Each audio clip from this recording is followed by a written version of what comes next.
ਸਾਰਿਆਂ ਨੂੰ ਸਤਿ ਸ਼੍ਰੀ ਅਕਾਲ। ਵੋਲਟੇਜ ਨਿਯਮ। ਆਓ ਕਿਰਚੌਫ ਦੇ ਵੋਲਟੇਜ ਨਿਯਮ ਜਾਂ ਕਿਰਚੌਫ ਦੇ ਦੂਜੇ ਨਿਯਮ ਦੀ ਚਰਚਾ ਕਰੀਏ। ਇਹ ਨਿਯਮ ਸੀਰੀਜ਼ ਕਨੈਕਟਡ ਸਰਕਿਟਾਂ ਨੂੰ ਲਾਗੂ ਹੁੰਦਾ ਹੈ। ਕਿਰਚੌਫ ਦਾ ਵੋਲਟੇਜ ਨਿਯਮ ਜਾਂ KVL ਕਹਿੰਦਾ ਹੈ ਕਿ ਕਿਸੇ ਵੀ ਬੰਦ ਲੂਪ ਨੈਟਵਰਕ ਵਿੱਚ ਲੂਪ ਦੇ ਆਲੇ-ਦੁਆਲੇ ਦੀ ਕੁੱਲ ਵੋਲਟੇਜ ਉਸੇ ਲੂਪ ਦੇ ਅੰਦਰ ਸਾਰੀਆਂ ਵੋਲਟੇਜ ਡ੍ਰੌਪਸ ਦੇ ਜੋੜ ਦੇ ਬਰਾਬਰ ਹੈ, ਜੋ ਕਿ 0 ਦੇ ਬਰਾਬਰ ਵੀ ਹੈ। ਦੂਜੇ ਸ਼ਬਦਾਂ ਵਿੱਚ ਕਿਰਚੌਫ ਦਾ ਵੋਲਟੇਜ ਨਿਯਮ ਦੱਸਦਾ ਹੈ ਕਿ ਇੱਕ ਬਿੰਦੂ ਸਰਕਿਟ ਵਿੱਚ ਸਰਕਿਟ ਉੱਤੇ ਲਾਗੂ ਕੁੱਲ ਇਨਪੁਟ ਵੋਲਟੇਜ ਉਹਨਾਂ ਵੋਲਟੇਜਾਂ ਦੇ ਬਰਾਬਰ ਹੋਣੀ ਚਾਹੀਦੀ ਹੈ ਜੋ ਲੜੀ ਵਿੱਚ ਜੁੜੇ ਹਰੇਕ ਤੱਤ ਜਾਂ ਕੰਪੋਨੈਂਟ ਵਿੱਚ ਡਿੱਗਦੇ ਹਨ। ਆਓ ਇੱਕ ਉਦਾਹਰਨ ਨਾਲ ਸ਼ੁਰੂ ਕਰੀਏ। ਮੰਨ ਲਓ ਕਿ ਤੁਸੀਂ ਨੋਟਬੁੱਕ, ਪੈਨ ਅਤੇ ਪੈਨਸਿਲ ਵਰਗੀਆਂ ਸਟੇਸ਼ਨਰੀ ਦੀਆਂ ਚੀਜ਼ਾਂ ਖਰੀਦਣ ਲਈ ਸਿਰਫ 60 ਰੁਪਏ ਨਾਲ ਖਰੀਦਾਰੀ ਕਰਨ ਜਾ ਰਹੇ ਹੋ। ਦੁਕਾਨਦਾਰ ਦਾ ਕਹਿਣਾ ਹੈ ਕਿ ਤਿੰਨੋਂ ਚੀਜ਼ਾਂ ਦਾ ਕੁੱਲ ਕੀਮਤ 60 ਰੁਪਏ ਹੈ। ਤੁਸੀਂ 60 ਰੁਪਏ ਦੇ ਕੇ ਚੀਜ਼ਾਂ ਖਰੀਦੀਆਂ ਸਨ।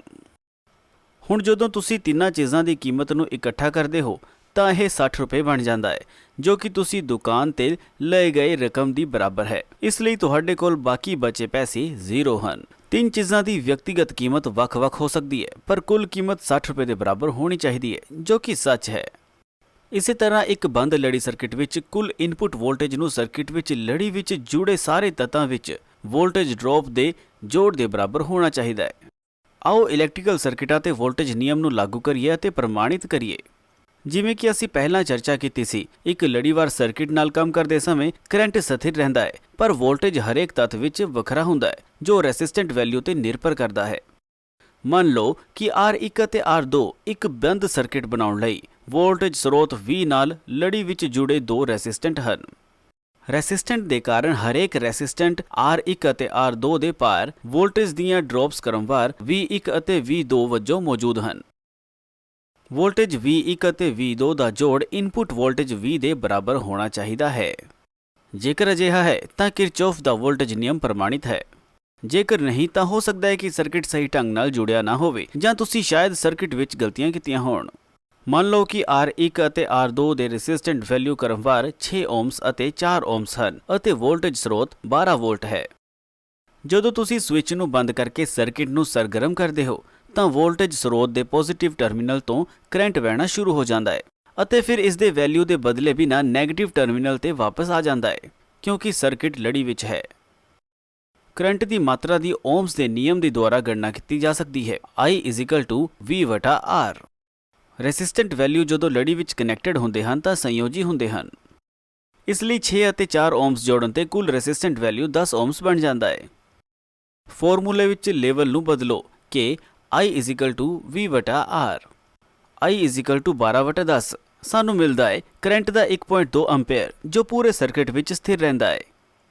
ਹੁਣ ਓਹਮਸ ਨਿਯਮ ਫਾਰਮੂਲੇ ਦੀ ਵਰਤੋਂ ਕਰਕੇ ਵੋਲਟੇਜ ਡ੍ਰੌਪਸ V1 ਅਤੇ V2 ਦੀ ਗਣਨਾ ਕਰੋ। V=IR। ਹਰੇਕ ਰੈਸਿਸਟੈਂਟ ਵਿੱਚ ਵਿਅਕਤੀਗਤ ਵੋਲਟੇਜ ਡ੍ਰੌਪ ਦੀ ਗਣਨਾ ਕਰਨ ਲਈ ਤੁਹਾਨੂੰ ਇੱਕ ਅਨੁਸਾਰੀ ਰੈਸਿਸਟੈਂਟ ਵੈਲਿਊ ਲੈਣਾ ਚਾਹੀਦਾ ਹੈ, ਜਿਵੇਂ ਕਿ V1 ਲਈ R1 ਅਤੇ V2 ਲਈ R2। V1 ਅਤੇ V2 ਦੀ ਗਣਨਾ।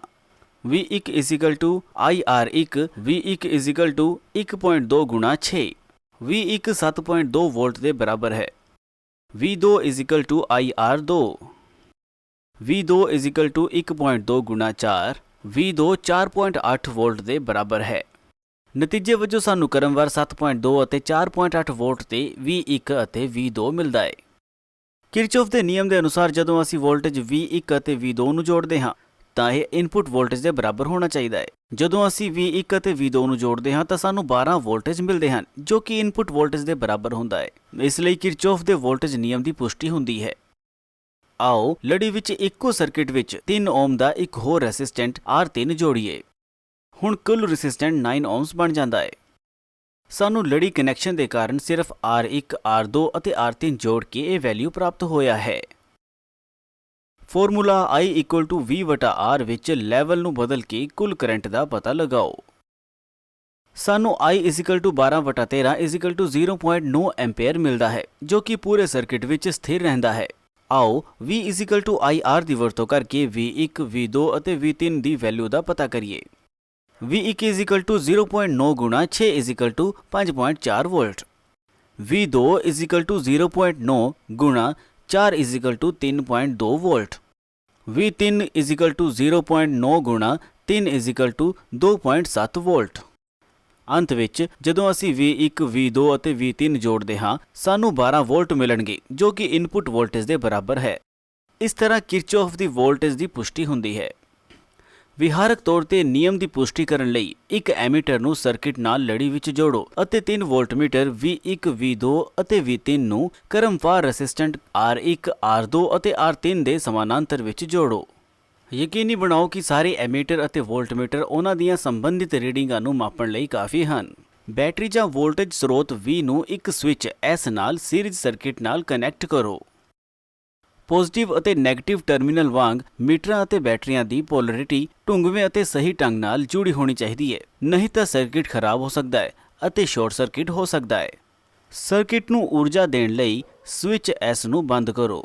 ਯਕੀਨੀ ਬਣਾਓ ਕਿ ਐਮੀਟਰ 0.9 ਐਂਪਸ ਅਤੇ ਵੋਲਟਮੀਟਰ V1, V2 ਅਤੇ V3 ਕ੍ਰਮਵਾਰ 4.5 ਵੋਲਟ, 3.2 ਵੋਲਟ ਅਤੇ 2.7 ਵੋਲਟ ਪੜਦਾ ਹੈ। ਜੇਕਰ ਨਹੀਂ ਤਾਂ ਹੋ ਸਕਦਾ ਹੈ ਕਿ ਤੁਸੀਂ ਕਨੈਕਸ਼ਨਾਂ ਵਿੱਚ ਗਲਤੀਆਂ ਕੀਤੀਆਂ ਹੋਣ। ਜਦੋਂ ਤੁਸੀਂ ਲੜੀ ਵਿੱਚ ਰੈਸਿਸਟੈਂਟ ਨੂੰ ਜੋੜਦੇ ਰਹਿੰਦੇ ਹੋ ਤਾਂ ਕਰੰਟ ਲੈਵਲ ਘਟ ਜਾਏਗਾ, ਪਰ ਇਹ ਪੂਰੇ ਸਰਕਿਟ ਵਿੱਚ ਸਥਿਰ ਰਹਿੰਦਾ ਹੈ ਅਤੇ ਹਰੇਕ ਰੈਸਿਸਟੈਂਟ ਵਿੱਚ ਵੋਲਟੇਜ ਡ੍ਰੌਪ ਦਾ ਜੋੜ ਇਨਪੁਟ ਵੋਲਟੇਜ ਦੇ ਬਰਾਬਰ ਹੋਣਾ ਚਾਹੀਦਾ ਹੈ। ਆਓ ਇੱਕ ਹੋਰ ਸਰਕਿਟ ਦੀ ਚਰਚਾ ਕਰੀਏ। ਇੱਥੇ ਤੁਸੀਂ ਕ੍ਰਮਵਾਰ 12 ਅਤੇ 6 ਵੋਲਟ ਨਾਲ ਦੋ ਵੋਲਟੇਜ ਸਰੋਤ V1 ਅਤੇ V2 ਦੇਖ ਸਕਦੇ ਹੋ। ਦੋ ਰੈਸਿਸਟੈਂਟ R1 ਅਤੇ R2 ਦੇ ਕ੍ਰਮਵਾਰ 6 ਅਤੇ 3 ਓਹਮਸ ਹਨ। ਸਾਰੇ ਵੋਲਟੇਜ ਸਰੋਤ ਅਤੇ ਰੈਸਿਸਟੈਂਟ ਇੱਕ ਸਵਿਚ ਨਾਲ ਲੜੀ ਵਿੱਚ ਜੁੜੇ ਹੋਏ ਹਨ। ਇੱਕ ਵਾਰ ਸਵਿਚ ਬੰਦ ਹੋਣ ਤੋਂ ਬਾਅਦ ਕਰੰਟ ਦੋਨਾਂ ਸਰੋਤਾਂ ਤੋਂ ਰੈਸਿਸਟੈਂਟ ਦੁਆਰਾ ਵਹਿਣਾ ਸ਼ੁਰੂ ਕਰ ਦੇਵੇਗਾ ਅਤੇ ਸਰੋਤਾਂ ਵਿੱਚ ਵਾਪਸ ਆ ਜਾਏਗਾ। ਕਿਉਂਕਿ ਸਰਕਿਟ ਵਿੱਚ ਦੋ ਵੋਲਟੇਜ ਸਰੋਤ ਅਤੇ ਦੋ ਰੈਸਿਸਟੈਂਟ ਹੁੰਦੇ ਹਨ, ਸਾਰੇ ਲੜੀ ਵਿੱਚ ਕੁੱਲ ਵੋਲਟੇਜ 18 ਵੋਲਟ ਹੈ ਅਤੇ ਕੁੱਲ ਰੈਸਿਸਟੈਂਟ 9 ਓਹਮਸ ਹੈ। I V/R I 18/9 2 ਐਂਪੀਅਰਸ I, ਇਸ ਲਈ ਸਾਨੂੰ 2 ਐਂਪੀਅਰਸ ਤੇ ਕਰੰਟ ਮਿਲਦਾ ਹੈ। ਹੁਣ ਹਰੇਕ ਰੈਸਿਸਟੈਂਟ R1 ਅਤੇ R2 ਵਿਚਕਾਰ ਵਿਅਕਤੀਗਤ ਵੋਲਟੇਜ ਡ੍ਰੌਪ VA, VB ਦੀ ਗਣਨਾ ਕਰੋ। VA I ਗੁਣਾ R1, VA 2 ਗੁਣਾ 6, 12 ਵੋਲਟ VA, VB I ਗੁਣਾ R2, VB 2 ਗੁਣਾ 3, 6 ਵੋਲਟ VB। ਹੁਣ ਵੋਲਟੇਜ ਡ੍ਰੌਪਸ VA ਅਤੇ VB ਨੂੰ ਜੋੜੋ। ਤੁਸੀਂ ਇਸ ਨੂੰ 18 ਵੋਲਟ ਦੇ ਰੂਪ ਵਿੱਚ ਪ੍ਰਾਪਤ ਕਰੋਗੇ ਜੋ ਕਿ ਇਨਪੁਟ ਵੋਲਟੇਜ V1 ਅਤੇ V2 ਦੇ ਬਰਾਬਰ ਹੈ। ਇਸ ਲਈ ਕਿਰਚੌਫ ਦੇ ਵੋਲਟੇਜ ਨਿਯਮ ਦੀ ਪੁਸ਼ਟੀ ਹੁੰਦੀ ਹੈ। ਇਸ ਤੋਂ ਕਿਰਚੌਫ ਦੇ ਵੋਲਟੇਜ ਨਿਯਮਾਂ ਦੀ ਕਿਸੇ ਵੀ ਬੰਦ ਸਰਕਿਟ ਵਿੱਚ ਉਠਾਏ ਗਏ ਵੋਲਟੇਜ ਦਾ ਜੋੜ ਵੋਲਟੇਜ ਡ੍ਰੌਪ ਦੇ ਜੋੜ ਦੇ ਬਰਾਬਰ ਹੋਣ ਵਜੋਂ ਪਰਿਭਾਸ਼ਿਤ ਕੀਤਾ ਜਾ ਸਕਦਾ ਹੈ। ਆਓ ਕਿਸੇ ਹੋਰ ਸਰਕਿਟ ਤੇ ਚਰਚਾ ਕਰੀਏ। ਇੱਕ ਐਮੀਟਰ ਨੂੰ ਸਰਕਿਟ ਨਾਲ ਲੜੀ ਵਿੱਚ ਜੋੜੋ ਜੋ ਕਿ ਹਰ ਇੱਕ ਰੈਸਿਸਟਰ R1 ਅਤੇ R2 ਦੇ ਸਮਾਨਾਂਤਰ ਵਿੱਚ 2 ਐਂਪੀਅਰ ਅਤੇ 2 ਵੋਲਟੇਜ ਲੈ ਜਾਣ ਲਈ ਕਾਫੀ ਹੈ, ਜੋ ਕ੍ਰਮਵਾਰ 12 ਵੋਲਟ ਅਤੇ 6 ਵੋਲਟ ਮਾਪਣ ਲਈ ਕਾਫੀ ਹੈ। ਦੋ ਬੈਟਰੀਆਂ ਨੂੰ 12 ਵੋਲਟ ਅਤੇ 6 ਵੋਲਟ ਦੀ ਲੜੀ ਵਿੱਚ ਸਹੀ ਪੋਲਰਿਟੀ ਨਾਲ ਜੋੜੋ ਜਿਵੇਂ ਕਿ ਸਰਕਿਟ ਵਿੱਚ ਦਿਖਾਇਆ ਗਿਆ ਹੈ। ਔਨ ਆਫ ਸਵਿਚ S ਨਾਲ ਸਰਕਿਟ ਨੂੰ ਪੂਰਾ ਕਰੋ। ਸਵਿਚ S ਨੂੰ ਬੰਦ ਕਰਕੇ ਸਰਕਿਟ ਨੂੰ ਊਰਜਾ ਦਿਓ।